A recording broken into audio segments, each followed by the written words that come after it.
മകന്റെ വേർപാട് താങ്ങാനാകാതെ മുഹമ്മദ് ഷഹബാസിന്റെ കുടുംബത്തിന്റെ പ്രതീക്ഷയാണ് ഇല്ലാതാക്കിയതെന്ന് ഷഹബാസിന്റെ പിതാവ് മുഹമ്മദ് ഇക്ബാൽ കരഞ്ഞു പറയുന്നു.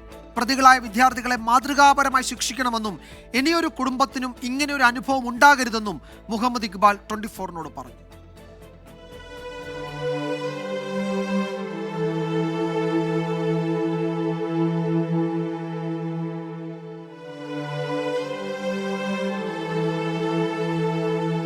മകന്റെ വേർപാട് ഉൾക്കൊള്ളാൻ മുഹമ്മദ് ഷഹബാസിന്റെ ഉറ്റവർക്ക് കഴിയുന്നില്ല. കുടുംബത്തിന്റെ പ്രതീക്ഷയാണ് ഇല്ലാതായത്. പ്രതികളുടെ കുടുംബത്തിന്റെ സ്വാധീനം അന്വേഷണത്തെ ബാധിക്കുമോ എന്ന ആശങ്ക ഷഹബാസിന്റെ കുടുംബത്തിനുമുണ്ട്. എങ്കിലും പോലീസിലും സർക്കാരിലും വിശ്വാസം അർപ്പിക്കുന്നതായും ഇക്ബാൽ പറഞ്ഞു.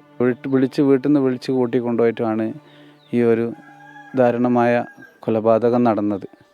ഇതിൻ്റെ പിന്നിൽ ആരൊക്കെ ഉണ്ടോ അവർക്ക് കിട്ടേണ്ട ശിക്ഷ തീർത്തും ഈ കൊലപാതകികൾക്ക് വാങ്ങിക്കൊടുക്കണമെന്നാണ് എനിക്ക് അപേക്ഷിക്കാനുള്ളത്. പ്രതികൾ എല്ലാവരും സ്വാധീനമുള്ള ആളുകളാണ്. അവർക്കൊക്കെ ക്യാഷ് ഉണ്ട്, സ്വാധീനം ചെലുത്താൻ കഴിയും. ഞമ്മക്കാവുന്നില്ല, ദുർബലരാണ്. കഴിഞ്ഞ വർഷത്തെ സംഘർഷത്തിൽ പ്രതികൾക്ക് തക്കതായ ശിക്ഷ നൽകിയിരുന്നുവെങ്കിൽ തന്റെ മകനെ നഷ്ടമാകില്ലായിരുന്നുവെന്ന് വേദനയോടെ ഒരു പിതാവ് പറയുന്നു. പ്രതികളെ പരീക്ഷ എഴുതാൻ അനുവദിക്കരുതെന്നും ആവശ്യം.